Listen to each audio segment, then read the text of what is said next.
Ten priestor je skutočne obrovský. Sú tam také galérie, nenamontovaných schodísk, výška je niekoľko desiatok metrov toho stropu. Choďte sa tam niekedy pozrieť. V minulosti desiatky rokov to slúžilo ako taká zašívareň pre deti, ktoré zlicovali do základnej umeleckej školy, tak išli do kongresovej haly. Chcem upozorniť len na taký zvláštny jav, ja to volám, že postindustriálny les.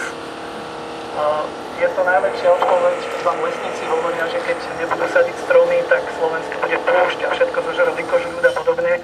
Tak tu si všímajte, že na viacerých miestach vidíme, aká úžasná sila zmladzujúca je toho lesa. Stačí nevyčistiť, odkvapí a o niekoľko rokov tam máte náletové dreviny, brezy, vrby, jarabiny a takéto pionierské dreviny okamžite nastupujú. Toto o niekoľko mesiacov padne.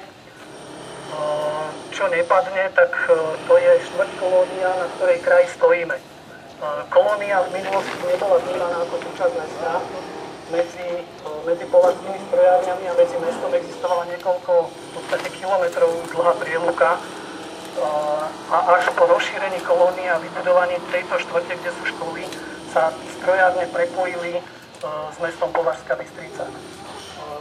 Obyvatelia kolónie zo začiatku boli bráni len ako takí dočasne ubytovaní ľudia.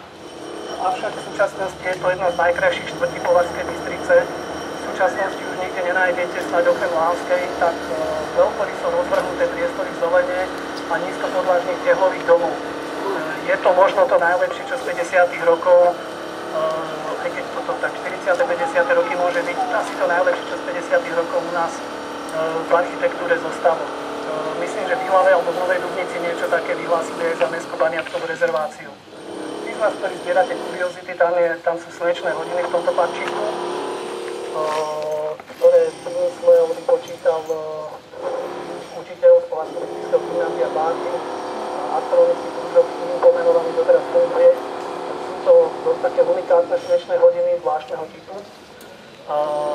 Tento priestor doteraz nebol vyrúbaný a zastavený nejakou novou výstavbou, aj kvôli tomu, že pán považských strojární tu zanechal nevyjasnené majetkové spory.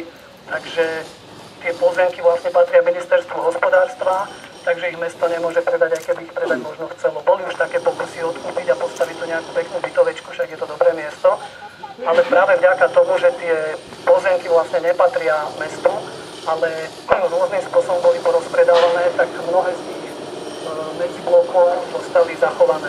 Takže teraz prejdeme cez štvrť Kolónia, ktorá bola kedysi vnímaná ako taká chudobná štvrť, ale dnes je to pomerne príjemné bývanie a vlezieme do priestorov reštaurácie Leguán, čo bola prvá fínska sauna na Slovensku. V súčasnosti je to celkom dobrá krčma, ale bolo to súčasť strojárenských takých športových objektov a našiel som v starých knižkách, že je to naozaj prvá fínska sauna, ktorá bola na Slovensku postavená.